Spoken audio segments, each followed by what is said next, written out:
This is Long Way to the Top, and I'm your host, Shayne Brian.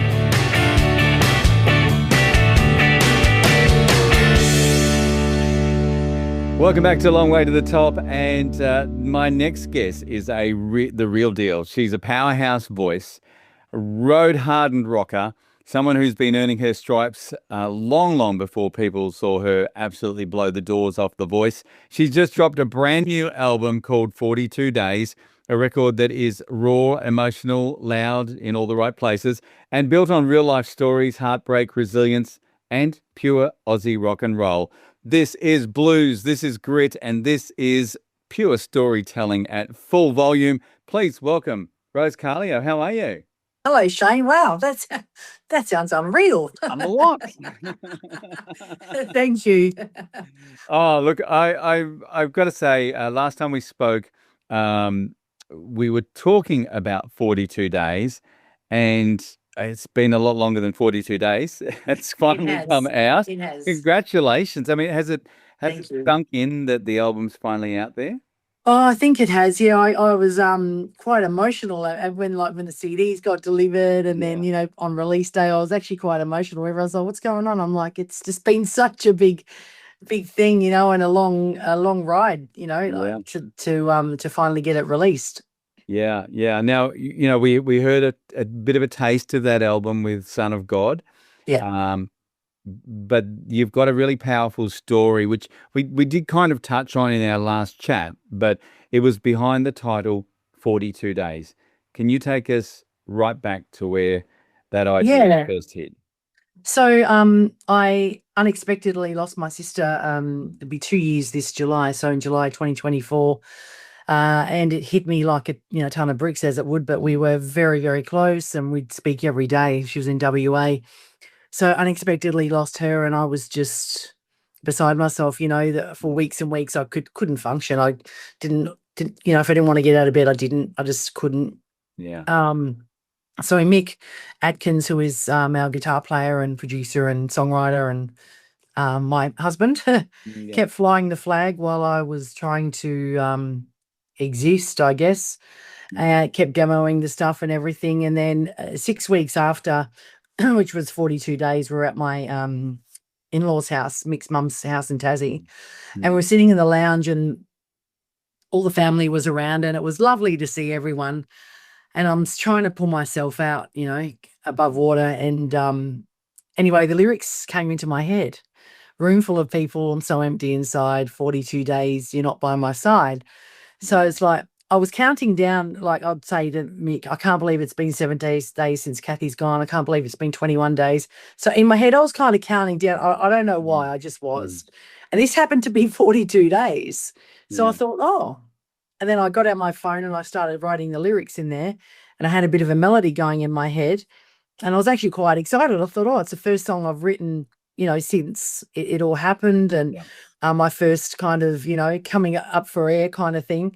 And then about a week later, we were on a plane to Perth, and I finished it on the plane. Of all the weird things, that the rest came to me. I was looking at the lyrics, and I demoed it and sent it to Mick. Even though we live together, I still, on my phone to put my guitar to it. Yeah.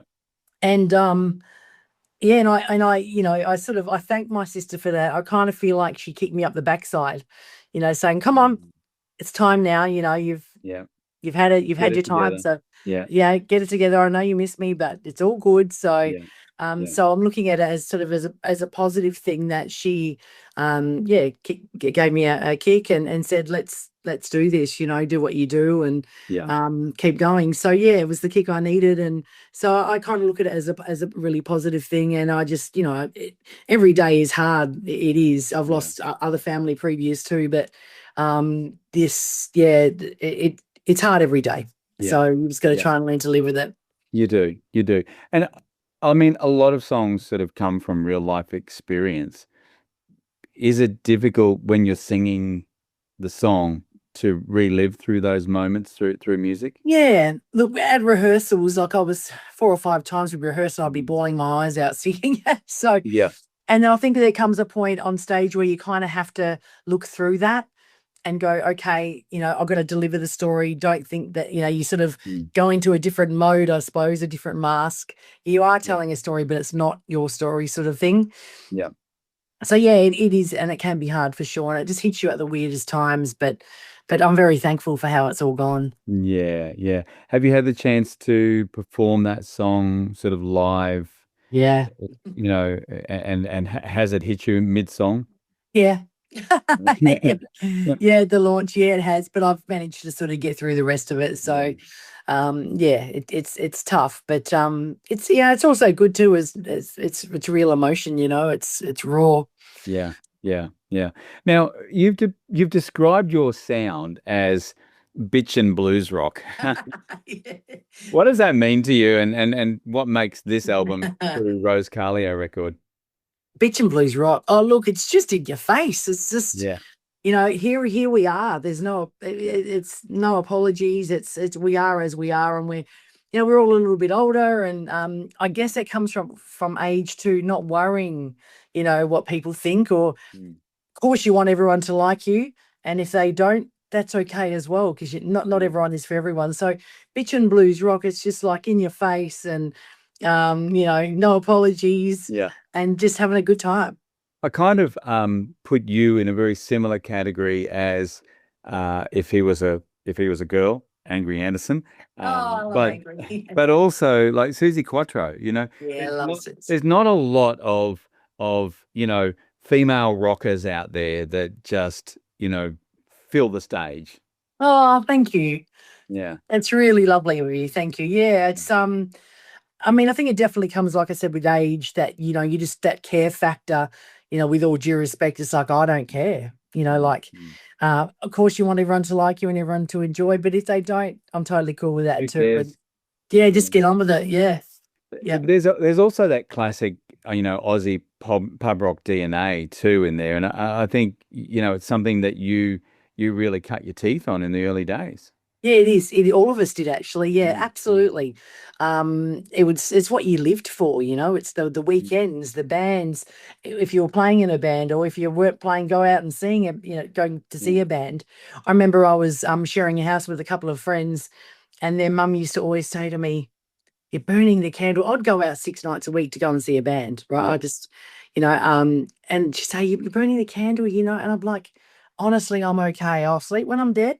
I said, Yeah. I just wanted to, live my life and make the most. Were there any bands that you went to growing up that really sort of shaped who you are now? Live wise, yeah. Look, I remember going to see the Baby Animals and the Screaming Jets and Rose Tattoo and bands like that. So the Angels I saw as well, which was like, whoa, just blew you away. Four amazing Aussie artists, by the way. But well, yeah. That's exactly it. So, I mean, I was in Perth at the time growing up. So, but on record, I guess, or vinyl or cassette, it was Janis Joplin, Led Zeppelin, AC/DC, Bad Company. Yeah. Now there is an AC/DC connection with the band now. Do you want to tell us about that? Oh, so you're talking about Son of God, Yes. Yeah. So, Mick wrote a song quite a while ago.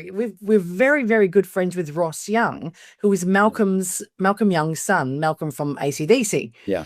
And we've known him for quite a few years, and we're very good friends. Like, he'll ring me on Christmas, and he'll catch up at a gig if it's near him and stuff. And Mick was like, "I've got a great title for a song. Like, we know the Son of God," because any musicians in the world revere Malcolm as God, right? Yeah. He is the guitar god. Yeah. So it's like, we know the Son of God. I'm like, that is very cool. So we've written this song. I know the Son of God. He's a friend of mine, and a lot of people didn't sort of read the press release and stuff. They're like, "Oh, we didn't know you were religious," but that's fine. That's religious, but I'll drop an F-bomb in it anyway. So, whatever. It's full of rock and roll. That's right. Yeah. And he loved it. So it was just a bit of a, a bit of a tribute to him and our friendship, and just using other meanings and things. So yeah, look, we've been friends with Ross for many, many years, and he's such a big supporter of live music and Aussie music. He's a great fella. So Yeah, very, very Well, nice to know him. you'd have to be, wouldn't you? You know, given the fact that you know who your dad Yeah, is. I mean, yeah, absolutely. Now, Yeah. is there one track on the new album that still hits you sort of hardest when you perform it live? Oh, And I'm not talking emotionally either. I mean, like a song that just has like just that raw power to it. um, well, I mean, emotionally it would be 42 Days and Where She Sleeps. Yeah. Raw power wise would be probably Sacrifice or Eulogy for the Devil. Eulogy for the Devil's about Elvis. Did you know that? Right. Okay. That was one of my questions. So there you go. You've I answered knew. that one. Yeah, it's about Elvis. So the eulogy for the devil, like everyone called him the devil. It's the devil's music. And he wasn't. He was incredible. So if you go back and listen to the lyrics in that respect, you'll sort of hear that. But yeah, storytelling, it's great to storytell. Yeah. And whether it's things that you've lived or about people that you admire or that I think that in life, everyone goes through almost the same thing in life, just at different times. Yes. Yes. Yeah, Are there any other, well-known artists that you may have name dropped in the record as well, or? I don't think so. I mean, we don't actually say Elvis, just Long Live the King. Yes, yes.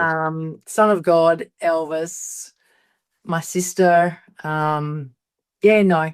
No? Okay. All right. That's good. Now, you've had a long respected career, then The Voice brought you a whole new audience.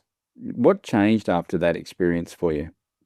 Oh, look, I guess bringing rock and roll back into people's homes for 90 seconds Yeah. was, that's what appealed to me when, I was sort of approached. And, and I was 54 at the time. I'm 55. People over 20 and 30 can still just sing rock and roll. So it was more about that for me. So what's changed is, I guess, a bit more awareness of people aware of Rose Carleo and Rose Carleo Band.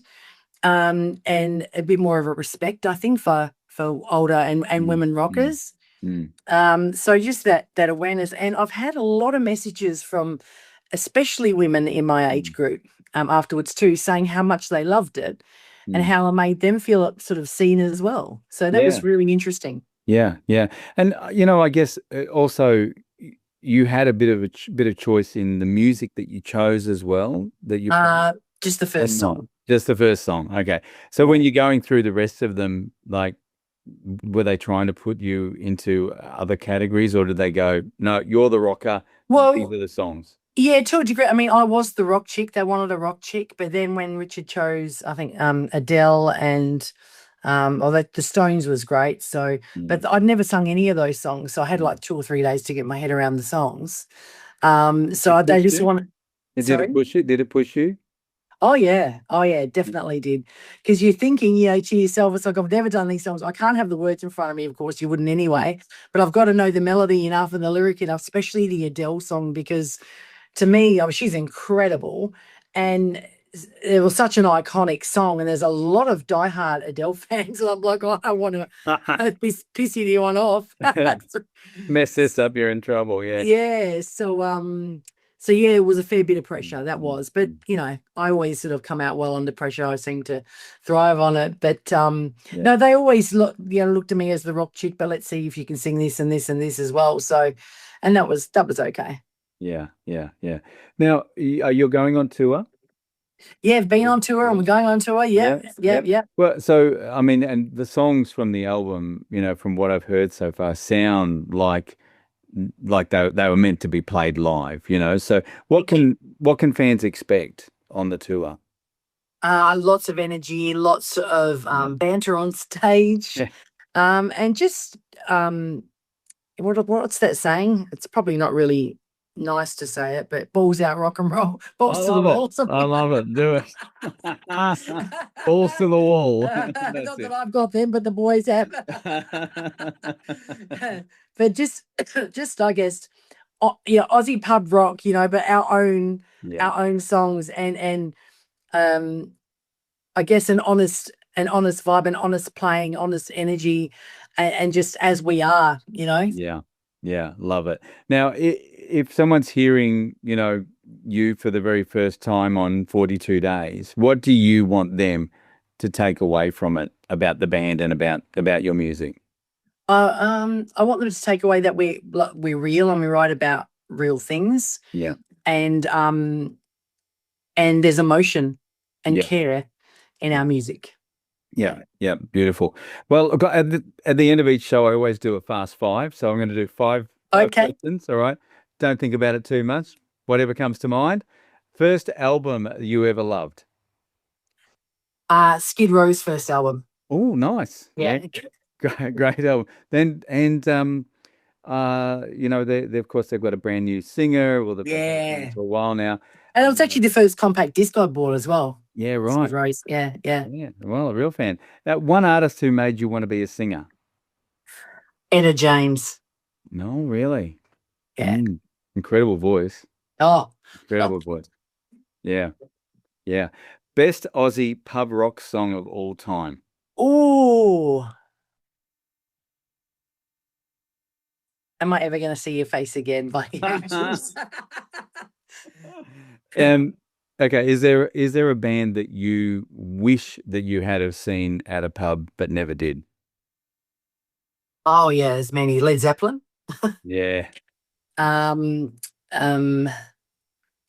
would have loved to have seen AC/DC back in the day with Bon.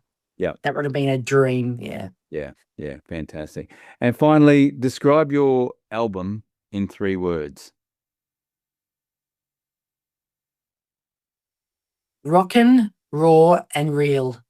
Nice. Fantastic. Fantastic. Now, the album 42 Days is out now, and whereabouts can we get it from? All the record stores? Well, all the streaming platforms, or you can go to our website, Yes. and get it direct from us. Yep.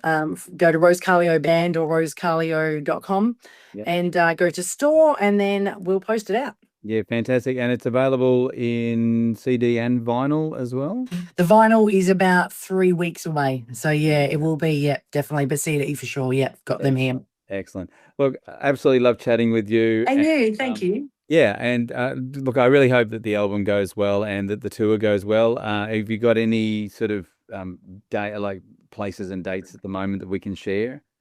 Yeah, it's all on the website. So we've got we're at the Duke in Newtown this Saturday. Next week we're at Dicey O'Reilly's at Wollongong. Yeah. And then we're doing a festival called Chasing Winter Sun Festival in Sawtell. Yeah, great. At the end of June. So it's all on the site. So yeah. Fantastic. Awesome. Well, Rose, really appreciate you taking the time to have a chat, and hope the album goes well and the tour goes well. Thank you so much. Appreciate you having me. Thanks, Shayne. Thanks for listening. I hope you've enjoyed this episode of Long Way to the Top. Hit plus or follow to subscribe to the podcast, and head over to Facebook at the Long Way to the Top podcast and give us a like. Keep on rocking, and I'll catch you on the next episode of Long Way to the Top.